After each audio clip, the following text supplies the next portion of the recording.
Kana soibo no ka uniform na soibo ra su adu degi department na soibo ra su adu degi pai ba moi na soibo ra ka su khangdok pa ma darka lai ba khoina sum phumjela ga pot khodin mak se lai ba duna ngasi mina usilakta ba pot me ama ma yausha lai se duna ne ba aduna imana pambadi aina haijening badi khoina discussion da phamma ga khola ga media da law ba khop da saw ba na ta ba praja su ngai re adu degi khoi gi department da adu degi seng na ha da khoi gi leiju lai lan se khorok pa degi su khoi di government service to bani na du hai ba me ama ma di lai ko ado ain hana government service ai do akoi ni nga kan da government service tu zu bajana ne ta na to duini khoi mapan thola ga to ba ya draga su moi gi colleague ta san mina da na meeting to da na habidi akoi na praja meeting to matam da akoi gi kano to da bai nga to oina sum oina to re ba service ta lai ba khoi di service ne lai du service lai gera amma lai gera habja khoi lai ra kan da lai du nga ta ni akoi na mang khra ga di khoi na mut khra ga di upai lai roi ba aduna hujiti mafam khoi gi thaina khoi na haina ba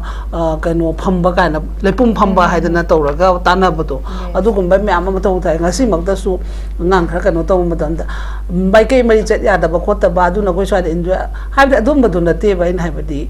enjoy to ba do taw gudam ni ke sukai di mioi bani tai ba mioi ba se loima adum kano loima kano taw haibadi ya bana te taw bodabu akoi gi lai ba akoi je khara su yamna kano oina taw seng na haibada akoi da ngasi attack taw ba akoi da ngasi taw badugi moi gi defense pi ba duregi sarkar gi asoi ba malai ba matam adu da iho oina taw re ba koi se natta bida oile ba pochi situation je kamai taw control taw sige haidana khoi na hana ga khong ga thangjan ba ya da ba gi type ama ha hairak pa gi pakhum oina pi lai ba khoi advantage oina changjel laga sima sumai taw ba hai ba gi pochi de khoi khara leita ba dong taw we ba ko tum di khatam khoi wat pa dong taw we ba seng na mi na phong dora kanda madu da iho sagat pa madu da keno to khoi na advantage oina khoi na lai ba on gra phoji hai pa da ni am sentence na de khoi separate supi piro hai chahi ani makhai chat pa ya da fruit ani lai nei sidi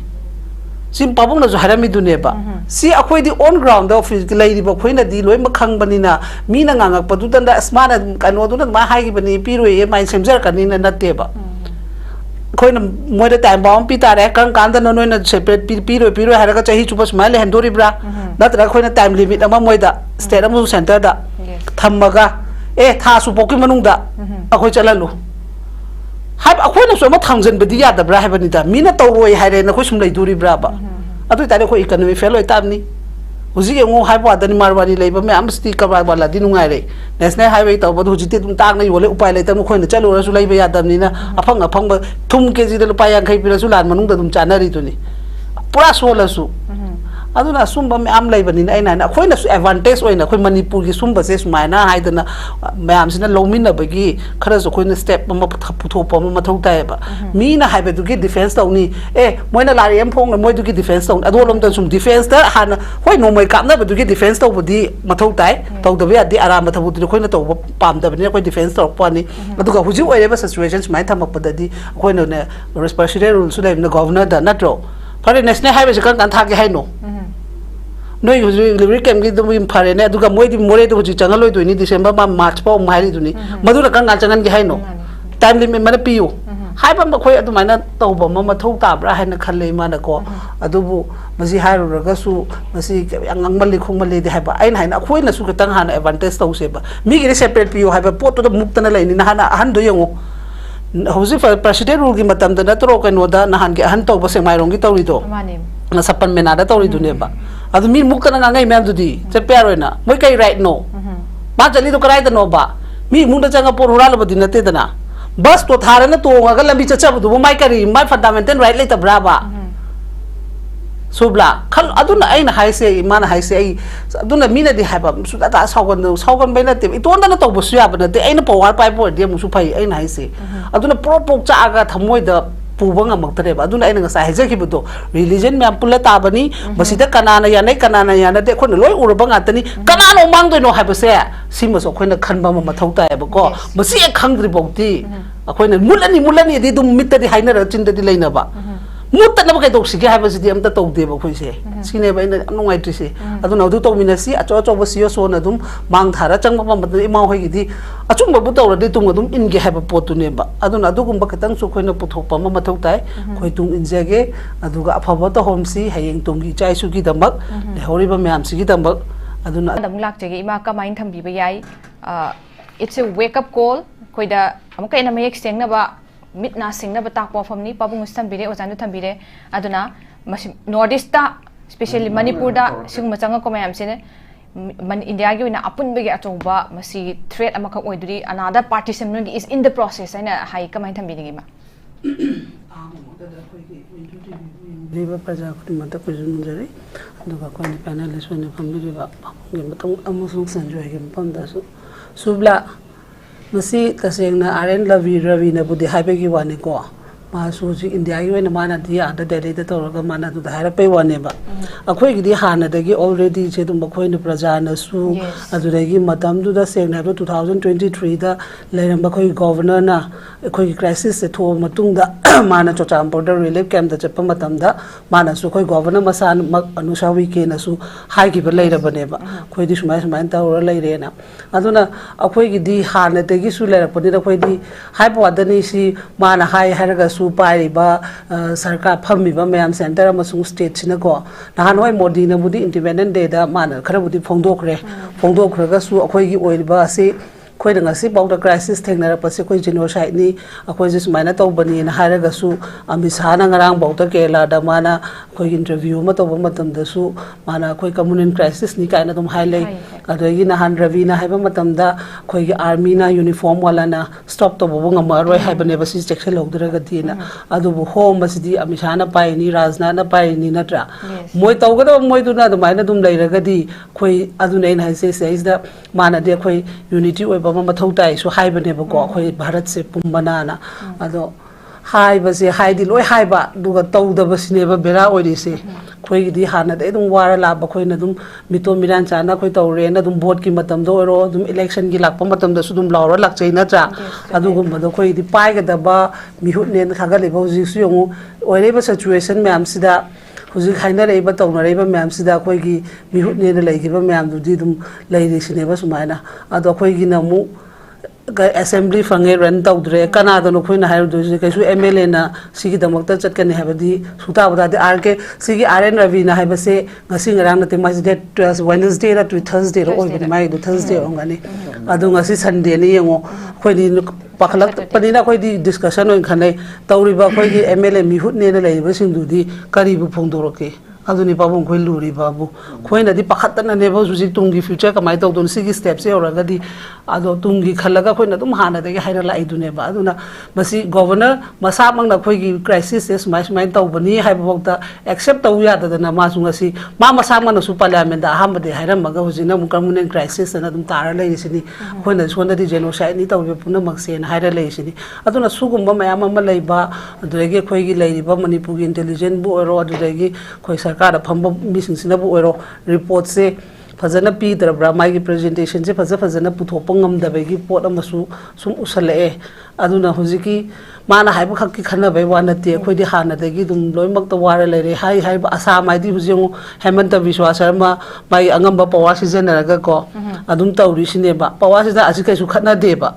akhoi gi di sem du na matam du hai gi do aina mito miran cha ta ba aina dum balam hem batan tho boda tholai ne mo hai gi ko ado mai su asi tawri ne ba ado crisis oina to vide ba mi di rules da law da changa ga to bani na ma ho je dum ngam mi sini JCB da mi ani ohum ya la ga takpi ga no ka pod upai leite du bara bu thoi du ne ba adu gum ba khoina changba matam da su aina hai mai kai mari yenga ga masi gi positive negative adu gi negative yeng ba ma thau tai hai ba thaba ma to tar ga di side mari yeng ba ma thau tai ba adu ga to bo da su aina hai ba na ta ba law gi matung ina adugi matung ina haidana tawramaga di pot phodi ma hobudi hawkhre ko hawkhra ga su khena ba difference ya khoina mi hut khan ba da ko somba khoi isai ga soiba me amma masu leibani na khoi de dum wara ga su leihine ba uji haira po adani uji india gi na lauthara ga su akhoi gi state sida ngangbi na ba laubi na ba mi do leitra ga di akhoi de dum puthara le hone ba north east ara su assam se north east ni dana ni na ga gi chokhali ba mi gi bi hut to phajana pi ba mai level do wangang ngam na ba gi mai capacity le ba aduna ne ba akhoi de du sunatre aduna akhoi gi aduna aina haizening badi akhoi se sumba me amam akhoi na su tare tawre pau se loi khangna ra bani na akhoi na thengna ba se CSO na thengna be aro akhoi na si discussion na thengna be aro ko praja gi voice ju soi hai bai wani ado yenguna han makta la ri phong bra to bu gi to na na tawri duni na tra ꯑꯗꯨꯅ ꯁꯨꯝꯕ ꯃꯌꯥꯝ ꯑꯩꯈꯣꯏꯗꯤ ꯊꯦꯡꯅꯒꯗꯕꯁꯤ ꯌꯥꯝꯃꯟꯕꯅꯤꯅ ꯃꯥꯒꯤ ꯊꯦꯡꯅꯅꯕ ꯇꯁꯦꯡꯅ ꯊꯦꯡꯅꯔꯒ ꯃꯤꯕꯨ ꯀꯤꯍꯟꯒꯗꯕ ꯁꯦꯟꯇꯔꯕꯨ ꯅꯤꯍꯟꯒꯗꯕ ꯄꯣꯠꯇꯨꯅ ꯍꯧꯖꯤꯛꯇꯤ ꯄꯨꯔꯥ ꯀꯥꯏ ꯆꯪꯈ꯭ꯔꯕꯅꯣ ꯈꯪꯗ꯭ꯔꯦꯕ ꯇꯧꯔꯤꯁꯦ ꯍꯥꯏꯔꯣ ꯑꯩꯈꯣꯏ ꯁꯔꯀꯥꯔ ꯁꯦꯝꯗꯣꯔꯦ ꯑꯊꯨꯕꯗ ꯂꯥꯛꯑꯅꯤꯒꯨꯝꯕ ꯄꯤꯁꯇ ꯂꯩꯔꯒ ꯁꯔꯀꯥꯔ ꯁꯦꯝ ꯁꯨꯃꯥꯏꯅ ꯁꯨꯝ ꯇꯧꯔꯒ ꯗ꯭ꯔꯃꯥ ꯇꯧ ꯂꯩꯔꯦꯕ ꯃꯦꯗꯤꯌꯥꯗ ꯑꯗꯨꯅ ꯑꯩꯗꯤ ꯉꯥꯡꯁꯨ ꯉꯥꯡꯅꯤꯡꯗꯔꯦ ꯑꯗꯨꯅ ꯑꯩꯒꯤꯕꯨ ꯑꯩꯈꯣꯏ ꯄ꯭ꯔꯖꯥ ꯃꯤꯌꯥꯝ ꯑꯩꯈꯣꯏ ꯏꯁꯥꯗꯒꯤ ꯆꯤꯡꯅ ꯑꯩꯈꯣꯏꯅ ꯃꯁꯤꯒꯤ ꯄꯣꯠ ꯈꯨꯗꯤꯡꯃꯛꯁꯦ ꯂꯣꯏ ꯇꯥꯔꯒ ꯈꯣꯠꯂ ꯂꯩꯔꯕꯅꯤꯅ ꯑꯩꯈꯣꯏꯗꯤ ꯑꯣꯜꯔꯦꯗꯤ ꯍꯥꯟꯅ ꯂꯩꯔꯕꯅꯦꯕ ꯑꯩꯈꯣꯏ ꯑꯣꯜꯔꯦꯗꯤ ꯂꯩꯕꯗꯨꯗ ꯑꯃꯨꯛ ꯉꯔꯥꯡꯁꯤꯗ ꯑꯃꯨꯛ ꯅꯍꯥꯟꯒꯤ ꯀꯩꯅꯣꯁꯤꯗꯅ ꯊꯔꯁꯗꯦꯗꯨꯗꯅ ꯑꯃꯨꯛ ꯍꯧꯖꯤꯛꯀꯤ ꯀꯩꯅꯣꯁꯤꯅ ꯑꯃꯨꯛ ꯔꯕꯤꯁꯤꯅ ꯍꯥꯏꯕꯩ ꯋꯥꯅꯦꯕ ꯔꯕꯤꯁꯤꯅꯀꯣ ꯑꯗꯣ ꯃꯥꯁꯨ ꯅꯣꯔꯠ ꯏꯁ ꯔꯣꯝꯗ ꯂꯩꯔꯝꯕꯒꯤ ꯈꯪꯉꯛꯄꯅꯦꯅ ꯍꯥꯏꯕ ꯋꯥꯗꯅꯤ ꯑꯗꯨꯅ ꯑꯩꯈꯣꯏꯗꯤ ꯑꯣꯜꯔꯦꯗꯤꯗ ꯂꯩꯕꯅꯤ ꯑꯗꯨꯅ ꯑꯩꯈꯣꯏ ꯄ꯭ꯔꯖꯥ ꯃꯤꯌꯥꯝꯅ ꯀꯩꯗꯧꯗꯣꯏꯅꯣ ꯍꯥꯏꯕꯁꯦ ꯑꯩꯈꯣꯏꯅ ꯈꯟꯕ ꯑꯃ ꯇꯧꯕ ꯃꯊꯧ ꯇꯥꯔꯛꯑꯦꯀꯣ ꯅꯠꯇ꯭ꯔꯒꯗꯤ ꯑꯩꯈꯣꯏ ꯂꯝꯕꯤ ꯂꯩꯇꯦ ꯍꯥꯏꯔꯤꯕ ꯄꯣꯠꯁꯤꯅ ꯁꯨꯝ ꯍꯦꯟꯖꯤꯟꯈꯤꯕ ꯇꯥꯔꯒꯗꯤ ꯑꯗꯣ ꯑꯗꯨꯒꯤ ꯊꯦꯡꯅꯅꯕ ꯑꯩꯈꯣꯏꯒꯤ ꯑꯁꯥꯝꯒꯤ ꯍꯦꯃꯟꯇ ꯕꯤꯁ꯭ꯋꯥ ꯁꯔꯃ ꯃꯥꯁꯨ ꯔꯣꯔꯤꯡꯒꯤ ꯑꯣꯄꯣꯖꯤꯠ ꯀꯩꯅꯣ ꯉꯥꯛꯇꯅꯤ ꯗꯕꯜ ꯏꯟꯖꯤꯟ ꯁꯔꯀꯥꯔꯅꯤ ꯃꯤꯒꯤꯅ ꯗꯤꯐꯦꯟꯁ ꯇꯧꯕ ꯃꯇꯝꯗ ꯀꯩꯁꯨ ꯑꯐꯕ ꯊꯕꯛ ꯇꯧꯔꯛꯄꯗ ꯃꯌꯥꯝꯅ ꯑꯦꯄ꯭ꯔꯤꯁꯤꯌꯦꯠꯁꯨ ꯇꯧꯋꯤ ꯑꯗꯨꯒꯤꯁꯨ ꯃꯊꯛꯇ ꯃꯥꯒꯤ ꯇꯧꯔꯤꯕ ꯄꯣꯠꯇꯣ ꯂꯣꯒꯤ ꯑꯣꯏꯅ ꯃꯇꯦꯡꯗ ꯇꯧꯔꯒ ꯇꯧꯈꯤꯕꯅꯤꯅ ꯃꯤꯅ ꯀꯩꯁꯨ ꯍꯦꯟꯖꯟꯕ ꯉꯝꯗꯦ ꯑꯗꯨꯒꯨꯝꯕ ꯃꯤ ꯑꯃ ꯑꯩꯈꯣꯏꯒꯤꯁꯨ ꯃꯊꯧ ꯇꯥꯏ ꯃꯗꯨ ꯂꯩꯇ꯭ꯔꯤꯉꯩꯗꯤ ꯑꯇꯣꯞꯄ ꯁ꯭ꯇꯦꯠ ꯃꯤꯖꯣꯔꯥꯝꯅ ꯅꯣꯔꯠ ꯏꯁ ꯍꯥꯏꯔꯁꯨ ꯃꯤꯖꯣꯔꯥꯝ ꯐꯈ꯭ꯔꯁꯨ ꯇ꯭ꯔꯤꯄꯨꯔꯥꯗ ꯐꯈ꯭ꯔꯁꯨ ꯑꯁꯥꯝꯗ ꯐꯈ꯭ꯔꯁꯨ ꯃꯅꯤꯄꯨꯔꯗ ꯑꯗꯨꯝ ꯄꯨꯊꯍꯧꯅꯦꯕ ꯃꯅꯤꯄꯨꯔꯗꯤ ꯑꯗꯨꯝ ꯀꯝꯄꯜꯁꯔꯤ ꯄꯨꯊꯍꯧꯅꯤ ꯌꯦꯡꯉꯣ ꯑꯩ ꯑꯗꯨꯝ ꯍꯥꯏꯁꯤꯅꯦꯕ ꯑꯗꯣ ꯑꯩꯈꯣꯏꯒꯤ ꯃꯤꯍꯨꯠ ꯐꯠꯇꯦꯕ ꯑꯩꯈꯣꯏꯒꯤ ꯂꯤꯗꯔ ꯑꯣꯏꯕ ꯃꯃꯥꯡꯗꯒꯤ ꯑꯗꯨꯝ ꯁꯣꯏꯔꯛꯄꯗꯨꯅ ꯑꯩꯈꯣꯏ ꯉꯁꯤ ꯁꯣꯏꯗꯅ ꯑꯗꯨꯅ ꯇꯧꯔꯛꯏ ꯃꯌꯥꯝꯁꯦ ꯑꯗꯨꯅ ꯑꯩꯈꯣꯏꯒꯤ ꯀꯅꯥꯅ ꯇꯧꯅꯤ ꯁꯤ ꯄꯨꯝꯅꯃꯛꯁꯦ ꯍꯌꯦꯡ ꯄ꯭ꯔꯖꯥꯅ ꯃꯤꯍꯨꯠ ꯈꯟꯕ ꯃꯇꯝꯗ ꯇꯨꯡꯒꯤ ꯏꯆꯥꯁꯤꯡꯒꯤ ꯈꯜꯂꯒ ꯇꯨꯡꯒꯤ ꯐ꯭ꯌꯨꯆꯔ ꯈꯜꯂꯒ ꯁꯤꯐꯥꯎꯒꯤ ꯁ꯭ꯇꯦꯖꯇ ꯍꯥꯏꯔꯦꯀꯣ ꯍꯥꯏꯔꯤꯕ ꯔꯕꯤꯁꯤꯅ ꯍꯥꯏꯕꯒꯤ ꯄꯥꯎꯁꯤ ꯂꯣꯏ ꯇꯥꯟꯅꯔꯝꯃꯅꯤ ꯅꯠꯇ꯭ꯔꯥ ꯑꯗꯨꯗꯤ ꯑꯩꯈꯣꯏꯅ ꯀꯅꯥꯅ ꯀꯃꯥꯏꯅ ꯇꯧꯔꯒ ꯑꯩꯈꯣꯏꯁꯦ ꯊꯦꯡꯅꯍꯟꯒꯦ ꯗꯤꯐꯦꯟꯁ ꯇꯧꯒꯗꯕ ꯃꯤꯗꯨ ꯀꯅꯥꯅꯣ ꯑꯦꯁꯦꯝꯕ꯭ꯂꯤ ꯔꯟ ꯇꯧꯍꯟꯒꯗꯕ ꯃꯤꯗꯨ ꯀꯅꯥꯅꯣ ꯍꯧꯖꯤꯛꯇꯤ ꯑꯦꯁꯦꯝꯕ꯭ꯂꯤ ꯁꯨꯇꯤ ꯊꯥꯔ ꯂꯩꯔꯦꯗꯅ ꯂꯥꯟ ꯊꯣꯛꯂꯛꯄꯗꯒꯤ ꯑꯦꯁꯦꯝꯕ꯭ꯂꯤꯁꯦ ꯅꯣꯡꯃꯇ ꯃꯩ ꯍꯧꯕꯒꯤ ꯄꯣꯠ ꯑꯝꯇ ꯌꯥꯎꯗꯦꯕ ꯃꯣꯏꯒꯤ ꯃꯦꯝꯕꯔꯁꯤꯡꯗꯣ ꯁꯦꯡꯅ ꯍꯥꯏꯕꯗ ꯃꯣꯏꯒꯤ ꯑꯦꯁꯦꯝꯕ꯭ꯂꯤꯒꯤ ꯃꯣꯏꯒꯤ ꯁꯤꯖꯟ ꯃꯇꯝ ꯅꯠꯇ꯭ꯔꯒꯁꯨ ꯑꯦꯅꯤ ꯇꯥꯏꯝ ꯃꯣꯏ ꯃꯦꯝꯕꯔꯁꯤꯡꯗꯣ ꯈꯟꯅꯗꯅ ꯋꯥꯔꯤ ꯁꯥꯟꯅꯗꯅ ꯑꯩꯈꯣꯏꯒꯤ ꯁ꯭ꯇꯦꯠꯁꯤꯒꯤ ꯑꯣꯏꯔꯤꯕ ꯐꯤꯕꯝꯁꯦ ꯍꯥꯏꯕ ꯌꯥꯕꯒꯤ ꯄꯣꯠ ꯑꯃꯠꯇ ꯂꯩꯇꯦꯕ ꯉꯁꯤꯐꯥꯎꯗ ꯍꯥꯏꯔꯒ ꯑꯩꯈꯣꯏ ꯈꯟꯅꯔꯤ ꯇꯣꯝꯕꯩ ꯃꯌꯨꯝꯗ ꯈꯔ ꯈꯟꯅꯔꯤ ꯆꯥꯎꯕ ꯃꯌꯨꯝꯗ ꯈꯔ ꯈꯟꯅꯔꯤ ꯑꯗꯩ ꯉꯁꯥꯏꯅ ꯑꯃꯨꯛ NPPꯒꯤꯔ ꯀꯩꯅꯣ ꯑꯃꯁꯨ ꯑꯃꯨꯛ ꯍꯥꯏꯕꯅꯦ ꯃꯣꯏꯒꯤ ꯀꯩꯅꯣꯒꯤ NPPꯒꯤ ꯄꯥꯔꯇꯤ ꯄ꯭ꯔꯁꯤꯗꯦꯟ ꯀꯣꯔꯣꯅꯥ ꯁꯪꯋꯥꯗꯣ ꯆꯠꯂꯒ ꯋꯥꯔꯤ ꯁꯥꯟꯅꯧꯗꯦ ꯁꯔꯀꯥꯔ ꯊꯨꯅ ꯁꯦꯝꯗꯣꯔꯤꯅ ꯑꯗꯣꯝꯂꯣꯝꯗ ꯂꯣꯏ ꯂꯩꯔꯤꯕ ꯑꯩꯈꯣꯏꯒꯤ ꯑꯣꯏꯔꯤꯕ ꯑꯩꯈꯣꯏꯒꯤ ꯑꯣꯟ ꯒ꯭ꯔꯥꯎꯟ ꯃꯅꯤꯄꯨꯔ ꯍꯥꯏꯕ ꯂꯝꯁꯤꯗ ꯑꯣꯏꯔꯤꯕ ꯀꯟꯗꯤꯁꯟꯁꯦ ꯃꯣꯏ ꯁꯨꯈꯟ ꯈꯪꯗꯦꯕ ꯑꯩꯈꯣꯏꯅ ꯁꯔꯀꯥꯔ ꯍꯥꯏꯔꯕꯅꯤꯅ ꯁꯔꯀꯥꯔꯗ ꯑꯗꯨꯝ ꯉꯥꯡ ꯂꯩꯕ ꯑꯩꯈꯣꯏꯅ ꯂꯝꯕꯤꯒꯤ ꯍꯥꯏꯔ ꯂꯝꯕꯤꯒꯤ ꯑꯃꯨꯛ ꯇꯧꯗꯣꯏꯕ ꯑꯩꯈꯣꯏꯅ ꯍꯥꯏꯕꯗꯨꯗ ꯑꯗꯨꯝ ꯁ꯭ꯋꯥꯏꯗ ꯅꯩ ꯂꯩꯗꯣꯏꯅꯦꯕ ꯃꯣꯏꯗꯤ ꯌꯧꯕꯒꯤ ꯄꯣꯠ ꯑꯃ ꯉꯝꯗꯦ ꯑꯗꯨꯅ ꯂꯣꯏꯅꯃꯛꯇ ꯀꯟꯈ꯭ꯔꯒꯁꯨ ꯃꯅꯤꯄꯨꯔꯗꯤ ꯑꯗꯨꯝ ꯂꯩꯍꯧꯅꯤ ꯍꯥꯏꯕꯁꯦ ꯑꯩꯒꯤ ꯋꯥꯈꯜꯗ ꯑꯩꯒꯤ ꯊꯥꯖꯕ ꯑꯣꯏ ꯃꯔꯝꯗꯤ ꯑꯩꯈꯣꯏꯅ ꯑꯐꯕ ꯃꯤꯍꯨꯠ ꯄꯤꯗ꯭ꯔ ꯇꯥꯔꯒꯗꯤ ꯑꯗꯨꯅ ꯁꯤꯒꯤ ꯁ꯭ꯇꯦꯞꯁꯦ ꯃꯔꯝꯗꯤ ꯍꯌꯦꯡ ꯄꯥꯜꯂꯛꯇꯣꯏ ꯃꯤꯗꯣ ꯍꯌꯦꯡ ꯀꯣꯡꯒ꯭ꯔꯦꯁꯅ ꯑꯃꯨꯛ ꯄꯥꯜꯂꯛꯄ ꯌꯥꯏ ꯃꯇꯝ ꯑꯃꯒꯤ ꯃꯇꯨꯡꯗ ꯄꯥꯕꯨꯡ ꯅꯠꯇ꯭ꯔꯥ ꯑꯗꯨꯒ ꯃꯥꯏ ꯇꯧꯅꯤꯡꯕ ꯑꯃꯨꯛ ꯇꯧꯔꯛꯀꯅꯤ ꯑꯗꯨꯒꯤ ꯗꯤꯐꯦꯟꯁ ꯇꯧꯕ ꯉꯝꯕꯗꯣ ꯑꯦꯅꯤ ꯄꯥꯔꯇꯤ ꯁꯦꯟꯇꯔꯗ ꯐꯝꯁꯅꯨ ꯃꯗꯨꯒꯤ ꯊꯕꯛꯇ ꯑꯩꯈꯣꯏꯒꯤ ꯃꯅꯤꯄꯨꯔꯁꯦ ꯏꯔꯩꯕꯥꯛꯁꯦ ꯀꯟꯗꯕ ꯌꯥꯗꯦ ꯑꯥꯏꯗꯤꯌꯥ ꯑꯣꯐ ꯃꯅꯤꯄꯨꯔꯁꯦ ꯀꯟꯗꯕ ꯌꯥꯗꯦ ꯃꯤꯇꯣꯞ ꯃꯤꯔꯥꯟꯆꯥꯁꯤꯡꯁꯦ ꯁꯨꯝꯅ ꯇꯧꯍꯟꯗꯕ ꯌꯥꯗꯦ ꯍꯥꯏꯕꯒꯤ ꯃꯤꯍꯨꯠꯇꯨꯃ ꯑꯩꯈꯣꯏꯅ ꯍꯥꯟꯅꯗꯒꯤ ꯍꯧꯖꯤꯛꯇꯒꯤ ꯑꯦꯂꯔꯠ ꯇꯧꯔꯒ ꯑꯣꯜꯔꯦꯗꯤ ꯄꯨꯊꯣꯛꯅꯕ ꯑꯦꯔꯦꯟꯖꯃꯦꯟ ꯇꯧꯕ ꯑꯃ ꯃꯊꯧ ꯇꯥꯏꯌꯦꯕ ꯐꯥꯏꯠꯇꯣ ꯇꯧꯒꯦ ꯍꯥꯏꯇꯥꯔꯒꯗꯤ ꯑꯗꯨ ꯅꯠꯇꯗꯤ ꯎꯄꯥꯏ ꯁꯨꯡꯂꯩ ꯂꯩꯔꯣꯏ ꯂꯣꯏꯅꯃꯛꯅ ꯐꯔꯒꯁꯨ ꯃꯅꯤꯄꯨꯔ ꯂꯩꯍꯧꯅꯤ ꯍꯥꯏꯕ ꯄꯣꯠꯁꯦ ꯑꯩ ꯑꯍꯥꯟꯕꯒꯤ ꯔꯥꯎꯟ ꯑꯣꯏꯅ Okay, ma'am, thagachari akhoi manipurgi lengam pushing haiba tare irang se hawrakpadagi sune adumak akhoi gi ada center da pukatana phajana kayamuk yamna phajana se leiriba akhoi issue sing si address ta busi pen da bamasung mating leiba me wat pe wafom se dumak lei aduk infiltration ki masi gi problem se maksuni adum khannari nainari adu tawbatabu masi ek torokada potu adu da ek torokada kemta akhoi gi mahai do phangoi deine aduna akhoi gi lakada political party irrespective of different political parties lakusing duna major political party when akoi leiba congress hoigera BJP hoigera masi ada phajana address tawre kana pukhalaga kari gumba strategic oiba solution ama khak purak na hotna dragadi adum kan hamu dum ta legim habagi amna dum amuk dum pen da bagi wafam dusu imana phongdoi ngasing nasi maksu dum akoi na uri hai tare aduna ai pa dum lak chaninge ima swai gi matang ke daida ko hiji mitop mayam changak pagi asigi yamna mak alarming oiba issue sama khakti oire aduna lairiba akhoi political kanu sing hai tare legislator sing huji assam kanu assembly se huji mathau tawdrebandana hojik sisu assembly su mathau tawdre aduga lairiba sing se makoi tolop phangaga su huji mathau di tawdaba hai tare makoi su makoi gi side gi kari tawrakpa ya ha base dum assembly mathau tawdrebne makoi su tumina dum tumaga leibi mong huji lai se hai tare aduna karai da kari da akoi na huji ningpung ta basi anoba akoi gi popular government sembagi khotpagi ada chathokasin tawraga leiba khotpa su mai khara di tai amu adugi manin su khara nem mai mong da mung leide hai tare aduna swai sigi area sani masida akoi huji assembly mathau tawdre aduga popular government su akoi huji form tawdribana adum akoi gi mathau se hauba yadri hena dum punglai leithokadoribra aduga swai matangi role sida imagi oina moche kamain thambini matangda sibudi mathau tawdre adubu hujikse moi suspend da leibegi wani ko adu moi gi speaker na adu gi moi secretary na dum moi se dum speaker gi through da tawraga adum phamina badi yai haba masudum leiye ko adu gi moi gi ex MLA singi moi office habadi moi gi sudum leiri banina tana ba haba se adum changjin minaraga adu da di party oina di uraroi den assembly da changaga de khoina pamina adu da MLA leiba member me amdugi moi gi tana halaga hoji oriba situation je khalan be wane ba adu bu moi na tawroi na tawdrabani na upai di leitre adu upai leitraga su hoji president rules se leiraga su ko koi gi mai gi department habadi DC na kaina ko moi su hoji te alert oina thabak thauram tawbada lamkhang da poktaba habdi any ko DC leiba du gi front line gi leiba uniform wala leidana ko adu myam gi su mathau se chap chana tawba mas mathau tai aduna akhoi ma aduna in haise aduga aina ma haningi na subla segi pot sida manipur do ora pada ko religion myam furu punam na pullaga leibani haibani na traffic 34 35 na adu tadi akhoi no ji khanja ga dabse praja sina gyan ta ga dabse masai da segi pot na ngam na chakraba je na han ngra hai khre na uniform na kano army na su stop to ngam roi haibagi condition na yausala bane ba akhoi na hana dai so samne pala du ada na ding na lai border area se moina directly kano to draga su moina huji nga ga dum leiri bani na ko adu dai hana su khoi na di hari ne asam rifle se nium nai na thabak to bi de mi chang mi khai nai ka haba masu leiri ni adu matak tu da hoji ki governor du na kano sina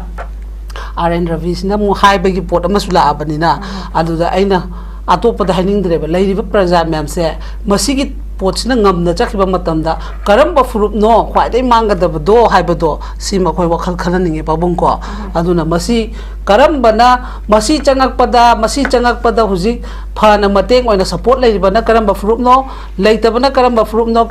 na kamaina leige haibase isa na gyan ta ba ma mathau tare bojiti maramdi masi aina tasengna saisda khoina idea boni pugi tawbanina khoi ge du haibada soina haining da bai wani isa na gyan ta zabegi khompham ama yore haiba potu neba aduna moi mi hutsidi taseng aina na hansu discussion amda sam moi gi level daga di koi kumning dare ba koi MLA suspend leba moi gi wari ga di thoina sana ning dare gi wina di ko moi le ning bale sanu ai gi bu praja da ai request to jari sineba next time da di sida mang do se karamba fruit no sida kana ba phangi se karamba fruit no haiba wakhal do munna khallaga thabak thoram am ta hotar ga di akoi na ngasi 13 August adudagi khongjom de ana tawriba ipai pu ngasi bauti ningsing adudagi nupi lan gi December 12 ka na tawriba mem do kamaina tawra tawkhiba no haiba pot to kanai gi damak tawkhiba no haiba do khanba ma khoina mathau tai ba adugi pot to khoina ngasi thengnaramaga hayeng tunggi chaisu gi ko thamanggadabani aduna moi gi wadi tu osi subla ko moi MLA gi wari si tu osi suspend gi kangu siti ba moi wari we suja saro no ba habi praja da confuse oi ba praja bu mathong manghang da ba kana da ba wane ba moi di to hujik su ngai re dana ai na haisine mi moi suspend le su thabak to budi yari mi subla assembly phamba ya da ba wane ba house ta changba ya da ba wane ba house ta chang ya kana governor da chatlo hai bane ba khoi na na moi na da chen bai mathau ta de ba governor da khoi si lai re sengna suspended emination si di sengna state tuma da moi political lai ba myam du gi crisis sama thola kanda thamgada ba po ne ba se si thami ba rules si su aran bane ba khoi di si gi voice amta su lau de ba baram de khoi gi di majority oina moi da supporting tawraga huji moi sarkar semba ya ba gi kanamta na chayet na ba lai ba na de ba akhoi da huji thamai ba suspension emination gi president rule se si su aran ba rule ne ba tha tarung ma lana hogre huji su dum hawan duri ba khoi di si ke amu yam da soira bano assembly bai gi ngasai ge khoi na habadu khoi manipur gi constituency si khangda ba assembly kari no khangda ba aduna aina mama daga sauraga noi na pai ba pham do ta sengna noi na haitra ga su tuition to ka hai gi ba na sauraga to gi ba de MLA ta gi da ko aseng ba ne kini ikai ni ngai leite ba si di khoi su ngai re loi khanga ga lak pa na te pabung ado khoi su hang ba kali pabung ngai ta phone to da pabung kamai to ba adum siti niwom ne hai ba le bak sibu mangaloi ge hai ta di ikai ni ngai leite ba pai di pai se lu re pabung ai kamai to do na pabung hang ba kai gi ai ngasi khangda myam pabung da dum hangi pabung adum tanari ai nai se sugumba mayam lai basi da tanaraga lebak si kan ge hade adum ba wakhal chen ba mathau tai ba sukchen chela roi ba si tin si di chahi ani makhai gangak pada chelak tra ba mi moi masa MLA ne lai ro bauta mai kai mari lan ya da pabung hai do MLA minister oiringai da CM oiringai da national highway thawandra ba ne mi khallo ba khoi life se kamai lai no do aduna sugumba hojik phami ba moi myam si gi di upai su lai lai roi ba aduna maram oiraga aina hadi praja sina khanbi gadabadi sigi pochna kana tongjaba kana mangjaba kana no haibase akhoi na wakhal mun khandaba mathau tai isa hadagi chingna ai imung da su ji wari ri ba oro doini si condition yaure adu de khoi kai to bata ge haibase sumai mai to da khoi na sumai na ma pabung khara to da bidi yar roiba haibadi hujik se CSO gi wa su praja na thoina khan intho ebe not to reba mai kan hom da loi chatna reba ko aduna yadre fulo siamine si thawing gi to gen to politics ai nai mangan ba su thuba mang aduga kano su pha kano to same ge su ya ba pone ba yam lu amam dai di yamna pha na politics moi party du na pha bo oraga di lebak kan duine ba party du na pha ta bo lebak mang duine ba akoi di manga ga da lak pa ngat ne ba ngasi bok ta le ise khoi kai kari khoi ngasi bok hing ba da khoi na kari gumba ma sarkar da demand to ba matam da center do ero state do ero mi si da di yadra ba mi ken wo to da di yadra ba I ho yaw da di yadra ba leba ma oira ba na ba khoi se ha thai ne de gi hona aduna su gumbe state da sigis bibam je la agadi akoi kai do bata ba no hai ba se wakhal khan bata ba ne ba aduna ai na hai ning is okay ma yam chume yam phisa ba wafam ne imana thambiri se akoi ge pabung da mung lak chege ai pabung lak chege ima ahan ba ani subai round se yam marik chumna huji akoi gi lei diba manipur si gi hai tare political scenario akoi gi situation je phajana thambi ge marik chumna closing remark oina mate ma thambi ma chubla chida ina haga da babu khoina discussion da kai da haiba khudmak se haina reiba noina putureiba topic agenda masai madu hai rene madu to rene haibegi wakhal da lan unada department oiro di adegi DC da oiro de MLA or loimak any music pai government sem bada kai da leinari mem se sina kamai to raga thabak to sige sidai da chu lan ba haibadi moina ta nungai ta ba point to pukhat pe ada ba oraga na du moina ino to thoko na kom thado ga important oi bdo lokhala khoi na haibdi khoi kanu to na se haibna te khoi da si hara nu saw haibna te ba khoi na haisina aduna maram oiraga sei discussion to basi ju moi adum pala bane jiti panel kanu discussion da pham ngang ba du yam ngang ba su yaw bane ba akhoi na ngang jari di putho malak ta badagi agenda do important oi bani na sumaina na khanna be wani moi su sig important se moi na so mudung khanna ba su kai de ba khanna raga afa ba thabuk to to se habane ba khoi na di praja ga ke do gi sarkar ga nampak ta duino yengu gwala ta bi gi matang gi to ba manipur tha ba ya ren to bodo matam du da myam to ra to bodagi moi khara laurame natra huji CSO na tumina lagre khoi budi khoi hai budi haijari khoi khara dum chalaga huji chief secretary se mamang da PK lem badagi unasiya da baduna huji ano bolak pasibok to mo appointment su pi dalai governor ju su thabani ma su pi dalai aduga moi ge hana khoi na chaloi se moi ge asoka kano duga kiran ga da su chalore mo inquiry team ani do mai order in thuwa to gi bani dana ko adu chatna adu khoi na adu gumba men oigibe agenda do moisu media da khoina hairamne moi haira to kan haibne ba khoina haibde adugumba myam do fajana khoisu thamo ba ma thau tai ba kana na soibo no ka uniform na soibo ra su du degi department na soibo ra su du degi pai ba moi na soibo ra ka su khangdok pa ma darka lai ba khoina sum phumjela ga pot khodin mak se lai ba duna ngasi mina usilakta ba pot myam ma yausha lai se duna ne ba aduna imana pambadi aina haijening badi khoina discussion da phamma ga kholaga media da law ba khopada saw bana ta ba praja sungai re aduregi khoi department da aduregi seng na habda khoi leiju lei lan se khorpodegi su khoi government service to bani na du haiba me ama di lei ko ado ain hana government service haiba do khoi ni nga kan da government service tu ju bajana ne ta na to duini khoi mapan tholaga to ba adraga su moi gi colleague ta san mina da na meeting to dana haibdi akhoi na praja meeting to matam da khoi gi kano to da bai nga to oina sum oina to re ba service ta lei ba khoi di service ne lei du service lei gera ama lei gera habja khoi lei ra kan da lei do ngatani akoina mangkhra gadi akoina mutkhra gadi upai lei roi ba aduna hujiti mafam khoi gi thaina khoina haina ba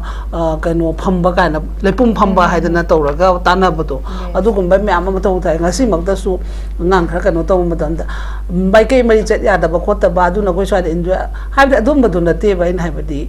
enjoy to ba do to gudam ni ke sukai di mioi bani tai ba mioi ba se loima adum kano loima kano to haibadi ya bana te to bodabu akhoi gi lei ba akhoi je khara su yamna kano oina to seng na haibada akhoi da ngasi attack to rei ba akhoi da ngasi to bodu gi moi gi defense pi ba dure gi sarkar gi asoi ba ma lei ba matam adu da I ho oina to rei ba khoi se natta bida oile ba pochi situation je kamai to control to sige haidana khoi na hana ga khong ga thangjan ba ya da ba gi type ama ha हायरक पगी पाखुम ओइना पी लेबा अखोइन advantage ओइना चंगजेलगा सिमा सुमाइन तौबा हाइबगी pots दे अखोइ खरा लेतबदों तौवेबको अदुमदि खतम खoi वाटपदों तौवेबा सेंगना मीना फोंदोरा कांदा मदुदा इहौ सागतपा मदुदा केनो तो अखोइन एडवांटेज ओइना अखोइन लेबा ऑन ग्राफ हुजि हाइपोदनी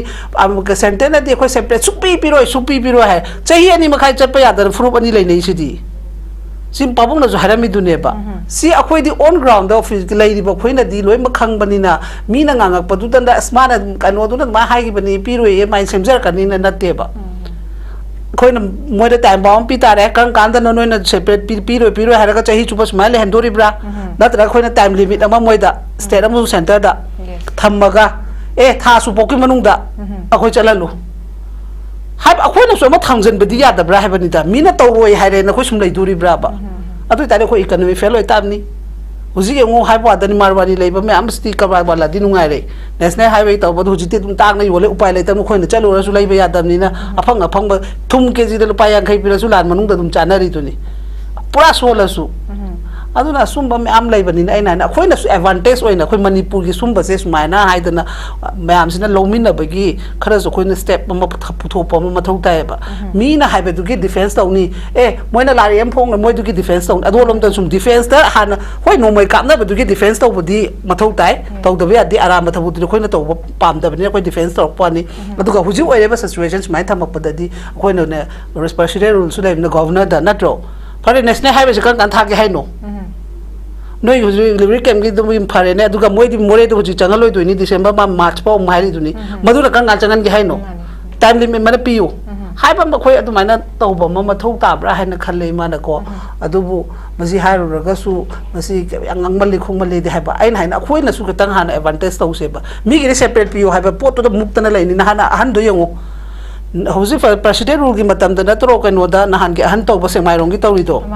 na sapan mena da tawri dune ba adu mi mukta na ngai mem dudi chepero na moi kai right no ma jali to karai da no ba mi munda changa por hura lo dinate da na bus to thara na to ga lambi chacha bu mai kari mai fundamental right le ta braba subla khal aduna aina haise imana haise ai aduna mina di haba Sujata saugan baina te itonda na to busu ya bana te aina power pai po de musu pai aina haise aduna propok cha ga thamoi da puba ngamaktre ba aduna aina ngasa haise ki budo religion me ampula tabani basida kanana yana de khon loi urba ngatani kanano mangdo no haba se sima so khoina khanba ma mathau ta ba ko basi khangri bokti akoina mulani di dum mitta di haina ra chinda di leina ba